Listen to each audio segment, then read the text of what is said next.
अक्सर बच्चों में एक आदत देखी गई है कि वो सोचते बहुत ज़्यादा है। सोचते ही रहते हैं कि मैं ये टाइम टेबल बनाऊँगा, इसको फॉलो करूँगा, इसके अनुसार अपनी पढ़ाई करूँगा, कड़ी मेहनत करूँगा, टॉप करूँगा, टॉपर बनूँगा। सोचते तो बहुत कुछ है लेकिन करते कुछ नहीं है। ये आज के युवाओं में सबसे बड़ी समस्या है। इसी को ओवर थिंकिंग कहा जाता है। सोचते बहुत ज़्यादा है, सोचना तो बहुत ज़्यादा करते हैं।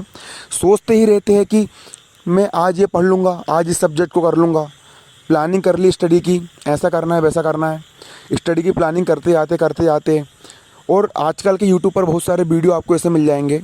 बहुत सारे मोटिवेशनल स्पीकर ऐसा कहते हैं कि अपना टाइम टेबल को इस प्रकार से डिवाइड करो कि दिन में सुबह आपको इतने घंटे वाला सब्जेक्ट पढ़ना है, फिर इतने घंटे वाला सब्जेक्ट पढ़ना है, फिर इस टॉपिक को पढ़ना है। बच्चे क्या करते हैं कि ये कॉपी में लेकर के अपना टाइम टेबल बना लेते हैं और उसी के अनुसार अपनी तैयारी करना शुरू कर देते हैं। लेकिन होता क्या है कि वो बहुत ज़्यादा सोचने के कारण वो सोचते तो बहुत ज़्यादा है लेकिन करते कुछ नहीं है। उसका आउटपुट कुछ भी नहीं निकल पाता है। देखिए, सबसे पहली बात यहाँ पर यह है कि देखो, तुमको अगर कुछ भी काम करना है, मैं सिर्फ पढ़ाई की बात नहीं कर रहा हूँ, ज़िंदगी में कोई भी काम, आज तुम पढ़ाई कर रहे हो ना, सबसे मेन बात यहाँ पर ये देखो, सोचना बिल्कुल बंद कर दो। सोचना टोटल बंद और तुरंत उठाओ। देखो, सबसे पहले आपको जानकारी इकट्ठी करना है। जानकारी क्या इकट्ठी करना है आपको? आपको ये जानकारी इकट्ठी करना है कि एग्ज़ाम में आपका सिलेबस क्या है। सबसे पहले आप ये देखिए कि आप जिस एग्ज़ाम की तैयारी कर रहे हैं, आप जिस सब्जेक्ट की तैयारी कर रहे हो, चाहे आपको वो गणित हो सकता है, फिजिक्स, केमिस्ट्री, बायो, सामाजिक विज्ञान, हिस्ट्री, पॉलिटी, कुछ भी हो सकता है वो, उसका सिलेबस क्या है, उसका सिलेबस निकालिए, आपको क्या पढ़ना है।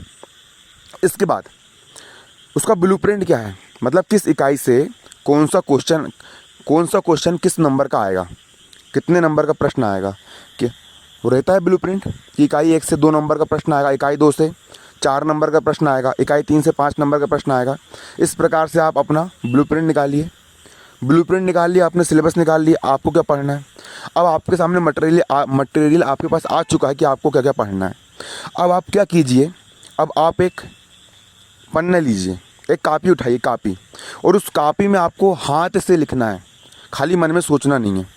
आप उस कापी में एक कापी लीजिए और एक पेन लीजिए और उस कापी में लिखिए कि भैया ये गणित का विषय है, इस गणित में मुझे इतने इतने चैप्टर तैयार करना है। इस प्रकार से आप बना लीजिए कि मुझे गणित में इतने इतने चैप्टर तैयार करना है और इन इन टॉपिक को मुझे पढ़ना है।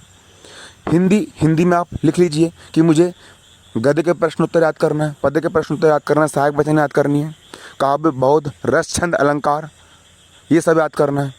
विज्ञान का इसी प्रकार से अब आपके पास सामने एक पन्ना में पूरा मटेरियल लिखा जा चुका है कि आपको क्या क्या तैयार करना है और आपको किन किन टॉपिक को आपको पढ़ना है। ये आपके सामने लिखा जा चुका है ना। तो अब मेरे बाप, ना टाइम टेबल बनाओ ना कुछ बनाओ, कोई भी एक टॉपिक उठा लो। अब आपके सामने जो पन्ना है, उस पन्ने में क्या लिखे, उस पन्ने में आपने एग्ज़ाम की तैयारी करने के लिए, आपने मान के चलो 20 टॉपिक लिख लियो। आपका हिंदी का एग्ज़ाम है और आपका हिंदी के एग्ज़ाम की तैयारी करने के लिए आपने एक कोरे कागज़ में 20 टॉपिक लिख लिए हो कि मुझे ये चीज़ तैयार करना है, मुझे प्रश्न उत्तर तैयार करना है, मुझे गद्य साहित्य का इतिहास तैयार करना है, मुझे संदर्भ, प्रसंग, अर्थ तैयार करना है, कवि परिचय, लेखक परिचय मुझे याद करना है। इस प्रकार से आपका मटेरियल बन गया ना। उसके बाद सोचना टोटल बंद कर दो भाई। कोई भी एक टॉपिक उठाओ, कुछ कठिन याद करने की इच्छा नहीं हो रही, निबंध को उठाओ और निबंध उठाओ, तुरंत आज अभी इसी वक्त उठाओ, तुरंत उठाओ और तुरंत उठा करके उसको जो पढ़ना शुरू करो, जब तक कि वो पूरा पढ़ के ख़त्म हो जाए, उसको पूरा एंड कर दो। निबंध हो गया, फिर उसको पेज से काट लो भी, हाँ निबंध मैंने तैयार करके हो गया। उसके बाद फिर दूसरा टॉपिक उठाओ, उसको तैयार करना शुरू कर दो। फिर जब वो कंप्लीट करके हो जाएगा, फिर तीसरा टॉपिक उठाओ, उसको तैयार करना शुरू कर दो।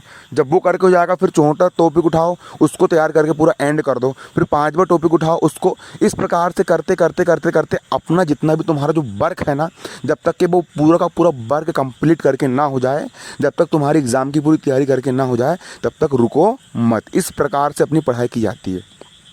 और आप ऐसे टाइम टेबल बनाते रहोगे ना कि मुझे ये करना है, वो करना है, वो कुछ नहीं हो पाएगा। मैं लिख के दे रहा हूँ आपको, सब फ्रॉड है सारा। जितने भी लोग जो बताते हैं ना आप लोगों को, सब फ्रॉड है। मैं लिख के दे रहा हूँ आपको। आपको यदि एग्ज़ाम की तैयारी करना, आपको ऐसे ही करना पड़ेगा। सबसे पहले कागज़ लो, उस कागज़ में पॉइंट लिखो कि मुझे किस किस टॉपिक को पढ़ना है, किस किस टॉपिक, किस किस यूनिट को मुझे तैयार करना है। और तुरंत उठाओ और उठा करके तुरंत भिड़ जाओ। आज अभी इसी वक्त भिड़ जाओ और उसको तुरंत करना शुरू कर दो जब तक कि पूरा का पूरा तुम्हारा सिलेबस ख़त्म करके ना हो जाए। जो टॉपिक तुमने अपनी किताब अपनी कॉपी में नोट की हो जब तक वो तक पूरा तैयार करके ना हो जाए तब तक अपना काम जारी रखो। और जब एग्ज़ाम नहीं चलते उस दिन क्या करो, आप कोचिंग जाते हो, आप ऑनलाइन स्टडी करते हो, आप कुछ भी करते हो, बस आप पढ़ते रहो, आप कर्म करते रहो, मेन फोकस अपने काम पर रखो। यदि कोई इंसान मन में सोचते रहेगा यार वो बोलते ना वो क्या कहानी थी उसकी, वो मुंगेरी लाल के सपने ही देख रहा है कि मैं ये कर लूँगा, वो कर लूँगा, ऐसा कर लूँगा, वैसा कर लूँगा, इस प्रकार से अपनी तैयारी कर लूँगा, इस प्रकार से, लेकिन उन सपनों को वो रियलिटी में तब्दील नहीं कर रहा है। क्या मतलब का फिर? सोचने से कुछ नहीं होता भाई, कर्म करने से होता है। काम, जो तुम काम करोगे ना उसी का तुमको फल मिलेगा। अगर तुम सोचते रहोगे मैं बीज लगाऊंगा फिर पेड़ उगेगा, मैं आम का बगीचा खड़ा करूंगा, आम बेचूंगा, तुम सपने अरे वो तो अलग चीज़ है, लेकिन तुरंत उठो और तुरंत गड्ढे खोद के बीज लगाओ, तुरंत काम, तुरंत इमीडिएटली एक्शन लो, तुरंत आज अभी इसी वक्त एक्शन लो, तुरंत एक्शन लेकर के उस पर काम करना शुरू करो, तभी सफलता मिलेगी।